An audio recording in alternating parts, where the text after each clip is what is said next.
জঙ্গি যোগের অভিযোগে বেঙ্গল এসটিএফের হাতে আরও একজন গ্রেফতার হলো। বেঙ্গল এসটিএফের হাতে ধৃতের নাম বিপ্লব বিশ্বাস বলে জানা যাচ্ছে। এর আগে আপনারা জানেন যে অসম এসটিএফের অপারেশন প্রঘাতে কেরল থেকে গ্রেফতার করা হয় সাদ রাডিকে। সাদ রাডি ওরফে সাপ শেখ এবং তার আত্মীয় সহ মোট দুজনকে জিজ্ঞাসাবাদ করে এই বিপ্লবের খোঁজ পাওয়া যায়। এই বিপ্লব বিশ্বাসকে গ্রেফতার করেছে জঙ্গি যোগের অভিযোগে বেঙ্গল এসটিএফ। আরও বিস্তারিত আমাদের এ নিয়ে জানাবেন, সরাসরি আমাদের সঙ্গে রয়েছেন আবির দত্ত, আমাদের প্রতিনিধি।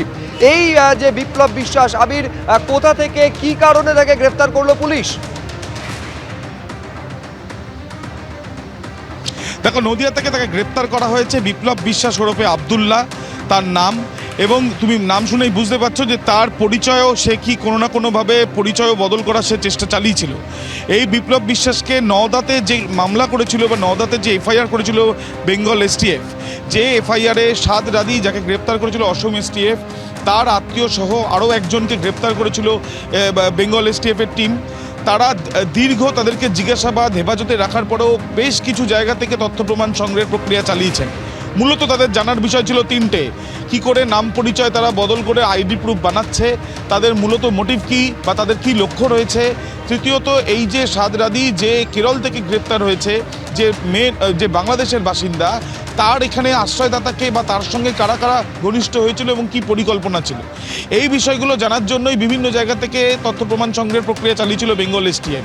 ইতিমধ্যে এই যে বিপ্লব ওরফে আব্দুল্লাহকে গ্রেপ্তার করা হয়েছে, তার কাছ থেকে বেশ কিছু আইডি প্রুফও পাওয়া গিয়েছে জানা যাচ্ছে সূত্র মারফত, এবং সেগুলো কি জালভাবে তৈরি করা হয়েছে বা সেগুলো জাল কিনা সেগুলো খতিয়ে দেখা হচ্ছে।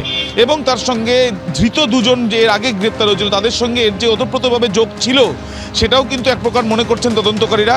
যদিও এই ভারতীয় হতে পারে, এখনও পর্যন্ত তথ্য প্রমাণ, যদিও সমস্ত সম্ভাবনা খোলা রাখা হচ্ছে, এবং এই ধৃতকে 3 দিনের হেফাজতও পেয়েছে ইতিমধ্যে বেঙ্গল এসটিএফ। তাকে জিজ্ঞাসাবাদ করে বা তাকে জেরা করে বাকি আর কেউ তাদের সঙ্গী আছে কিনা সেটাও খতিয়ে দেখা হবে বলে বেঙ্গল এসটিএফ সূত্র থেকে জানা যাচ্ছে। রাজভবন অভিযান সফল করুন, এই মহাকুম্ভকে, অমৃত কুম্ভকে মৃত্যু কুম্ভ বললে কেন মমতা ব্যানার্জি জবাব দাও।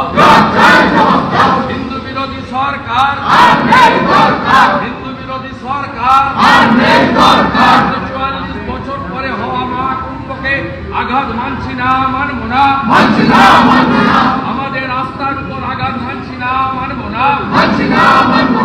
আমাদের আস্থার উপর আঘাত মানছি না, মানব না। হিন্দু বিরোধী সরকার আজকে রাজ্যপালের কাছে মুখ্যমন্ত্রীর বিরুদ্ধে ডেপুটেশনে যোগ দিন। কথা বলবো আমাদের প্রতিনিধি উজ্জ্বল মুখোপাধ্যায়ের সঙ্গে। একেবারে যে কটাক্ষ মুখ্যমন্ত্রী বিধানসভায় দাঁড়িয়ে বাজেট অধিবেশনের জবাবি ভাষণে বলেছিলেন, তার প্রতিবাদ শুভেন্দু অধিকারী এবং বিজেপি বিধায়করা করছেন। উজ্জ্বল, দেখো, সেটা হচ্ছে যে আজকে পরিকল্পনা ছিল যে বিজেপির বিধায়করা তারা বিধানসভা থেকে রাজ্যপালের রাজভবন পর্যন্ত তারা মিছিল নিয়ে যাবেন, এবং পার্থ যে ছবি দেখাচ্ছে, বৃষ্টির কারণে মিছিল বাতিল হলেও বিজেপি বিধায়করা তারা গাড়ি করে রাজভবন যাচ্ছেন শুভেন্দু অধিকারীর নেতৃত্বে। মূলত তিনটে তাদের দাবি। প্রথম দাবি হচ্ছে যে যেভাবে মহাকুম্ভকে মৃত কুম্ভ বলে বলেছেন মুখ্যমন্ত্রী মমতা বন্দ্যোপাধ্যায়, বিধানসভার কার্যবিবরণী থেকে সেই শব্দকে বাদ দিতে হবে। তার দ্বিতীয় দাবি যে বারবার বিজেপির বিধায়কদেরকে সাসপেন্ড করা হচ্ছে, তারা কোনো মন্তব্য করলেই তাদের বিরুদ্ধে চরমতম ব্যবস্থা নেওয়া হচ্ছে, এমনকি বিরোধী দলনেতাকেও পর্যন্ত বারবার সাসপেন্ড করা হচ্ছে।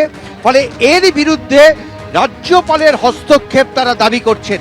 তৃতীয় তাদের দাবি যে এখানে এমন দুজন বিধায়ক তৃণমূল কংগ্রেসের আছেন যারা বৈধভাবে শপথ নেননি। সায়ন্তিকা বন্দ্যোপাধ্যায় সহ তৃণমূলের আরও একজন বিধায়ক শুভেন্দু অধিকারী দাবি করেছেন যে তারা নির্দিষ্ট নিয়ম মেনে তারা শপথ নেননি, ফলে তাদেরকে আবার নতুন করে শপথ নিতে হবে। মূলত এই তিনটে ইস্যুকে সামনে রেখে